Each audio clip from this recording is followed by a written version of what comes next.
So hello children, welcome again. तो चलिए आज हम पढ़ते हैं लाभ और हानि के बारे में।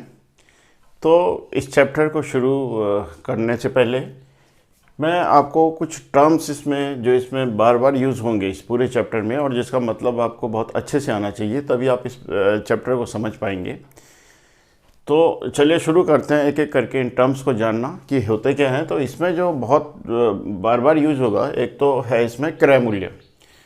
तो क्रय का मतलब होता है खरीदना, और क्रय मूल्य का मतलब वह मूल्य जिसमें हम किसी चीज़ को खरीदते हैं।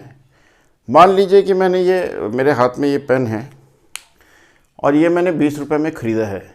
क्योंकि इसको ख़रीदने के लिए मैंने 20 रुपये दिए हैं, इसलिए मेरे लिए इस पेन का क्रय मूल्य होगा 20 रुपये, जितने मूल्य में मैंने इस पेन को ख़रीदा है। क्योंकि 20 रुपये में ख़रीदा है, इसलिए क्रय मूल्य होगा 20 रुपये। तो आप सिंपल सा ये समझ लीजिए कि क्रय मूल्य वह मूल्य होता है जिस मूल्य में हम किसी चीज़ को खरीदते हैं। क्रय का मतलब होता है खरीदना।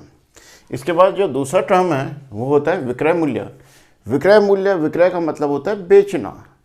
तो जिस कीमत पर कोई चीज़ बेची जाती है वह उसका विक्रय मूल्य है, वह उस वस्तु का विक्रय मूल्य है। अब देखिए, जैसे मैंने ये पेन खरीदी 20 रुपये में, तो क्योंकि मैंने ये खरीदी इसलिए मेरे लिए इस पेन का क्रय मूल्य, क्योंकि क्रय किया है तो क्रय मूल्य 20 रुपये है। लेकिन यह पेन मैंने जिससे खरीदी, जैसे मैंने बुक सेलर से खरीदी, तो क्योंकि बुक सेलर ने तो इसको 20 रुपये में बेचा, इसलिए इस पेन का विक्रय मूल्य बुक सेलर के लिए 20 रुपये है। वो विक्रय मूल्य है क्योंकि उसने बेचा। उसके लिए जो मूल्य मेरे लिए क्रय मूल्य है, वही मूल्य इसी वस्तु के लिए, वही मूल्य विक्रेता के लिए विक्रय मूल्य है, क्योंकि वो उसको बेच रहा है। तो जिस कीमत पर हम किसी वस्तु को बेचते हैं वह उसका विक्रय मूल्य होता है। तीसरा है लाभ। लाभ का मतलब होता है फायदा, सीधे सीधे। तो देखिए, फायदा कब होता है कि अगर आपने, मान लीजिए इसी पेन का मैं एग्जांपल दूं, जैसे मैंने इसको 20 रुपये में ख़रीदा था, तो इसका क्रय मूल्य, पेन का जो क्रय मूल्य था मेरे लिए वो 20 रुपये था, 20 रुपये है, क्योंकि मैंने इसको 20 रुपये में ख़रीदा।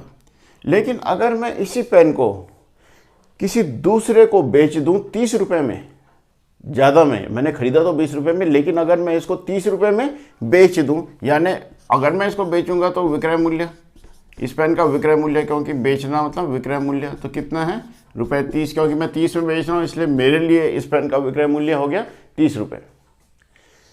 तो अब आप देखिए, क्योंकि मैंने तो कम में ख़रीदा और उसको ज़्यादा में बेच रहा हूँ, तो मुझे निश्चित रूप से क्या होगा, फ़ायदा होगा। अगर मैं किसी चीज़ को कम पैसों में खरीदूंगा और ज़्यादा पैसों में बेचूंगा तो मुझे क्या होगा, फ़ायदा।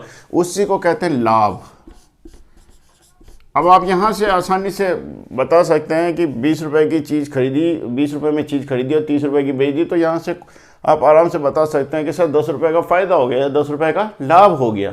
तो इसका मतलब कि जो अंतर विक्रय मूल्य और क्रय मूल्य में है, यानी विक्रय मूल्य से अगर हम क्रय मूल्य को घटा देंगे तो हमें यहाँ पे पता लग जाएगा लाभ कितना है। देखिए, जैसे विक्रय मूल्य था 30 रुपये और क्रय मूल्य 20 रुपये, तो 30 में से 20 को घटाएंगे तो लाभ आ जाएगा 10 रुपये। तो ये सिंपल सा, इसको कोई याद करने की ज़रूरत नहीं है बेटा, ये बहुत प्रैक्टिकल है कि लाभ कब होगा, जब हम किसी चीज़ को ज़्यादा में बेचेंगे, यानी किसी चीज़ का विक्रय मूल्य अधिक होगा और क्रय मूल्य कम होगा, यानी हमने कम में खरीदी हो और ज़्यादा में बेची हो। जब किसी चीज़ को कम में खरीदा जाता है और ज़्यादा में बेचा जाता है तो वहाँ पर लाभ होगा। और हानि उल्टा, हानि का मतलब होता है नुकसान। तो नुकसान कब होता है, नुकसान तब होता है कि मैं अगर, जैसे मैंने ये पेन खरीदा 20 रुपये में, अब मैं इसको 15 रुपये में बेच दूँ तो मुझे नुकसान होगा निश्चित रूप से, क्योंकि मैंने इसको ज़्यादा में ख़रीदा और कम में बेचा।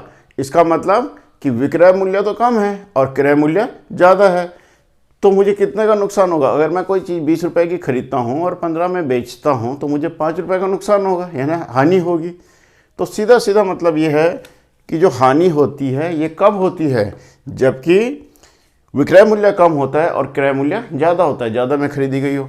तो हानि को हम कैसे निकालते हैं, क्रय मूल्य ऋण विक्रय मूल्य, क्योंकि हमने इसको ज़्यादा में खरीदा और कम में बेचा तो हमें क्या होगी, हानि। तो जैसे मैंने पेन का एग्जांपल दिया था, क्रय मूल्य था 20 रुपये और विक्रय मूल्य था 15 रुपये।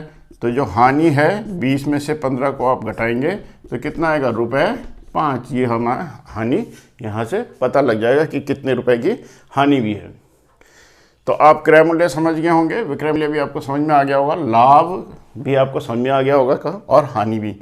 अब इसमें दो और चीज़ें हैं, लाभ का प्रतिशत और हानि का प्रतिशत।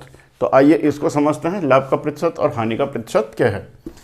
तो इसको मैं रब कर लेता हूँ और अब हम जानते हैं कि लाभ का प्रतिशत क्या है।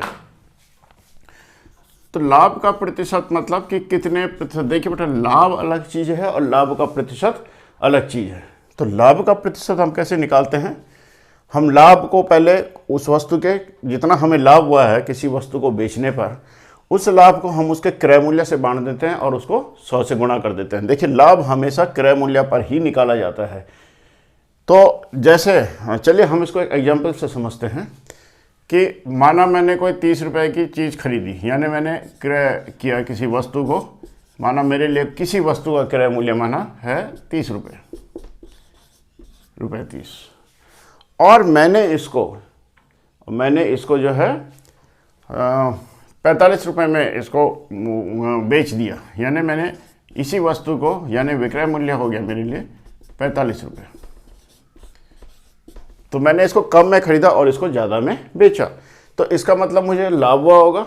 तो अब हम पहले निकालेंगे हम लाभ, यानी हमने इस वस्तु को बेचने में कितना लाभ हुआ, कितना फ़ायदा हुआ। तो आपको मालूम है लाभ कैसे निकालते हैं, विक्रय मूल्य में से क्रय मूल्य को घटा देते हैं। यानी 45 में से हम 30 को घटा देंगे तो हमें हो जाएगा ₹15। इतना लाभ हो गया, 15 रुपये। 30 रुपये की चीज़ 45 रुपये में बेची तो 15 रुपये का लाभ हो गया।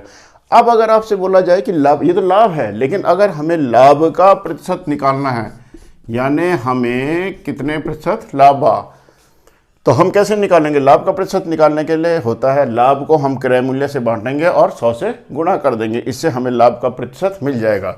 तो लाभ आया 15 रुपये और क्रय मूल्य कितना है 30 रुपये। तो लाभ बटा क्रय मूल्य और गुणा गया 100। ये हो गया लाभ का प्रतिशत। अब इसको अगर हम सॉल्व कर लेंगे तो आपको मालूम है 15 एकम 15 और 15 दूनी 30, और आपके पास आ गया 100/2 और 100 को 2 से बांटेंगे तो ये आ जाएगा 50। तो लाभ का प्रतिशत हो गया 50, यानी 50% लाभ हुआ।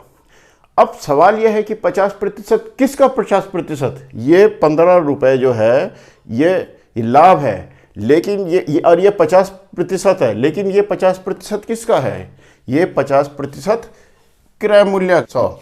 ऐसे ही हानि के लिए भी क्या है, हानि के प्रतिशत के लिए हानि बटा क्रय मूल्य गुणा गया 100 हो सकता है। अब अगर आप जस्ट इसका उल्टा कर लीजिए, इसका माना, इसको हम मान लेते हैं क्रय मूल्य, यानी हमने कोई चीज़ खरीदी 45 रुपये में, और इसको मान लेते हैं हम विक्रय मूल्य, यानी हमने उसको बेचा 30 रुपये में। तो आपको मालूम है अब हम उसको अगर ज़्यादा में खरीदेंगे और कम में बेचेंगे तो हमें क्या होगा, हानि।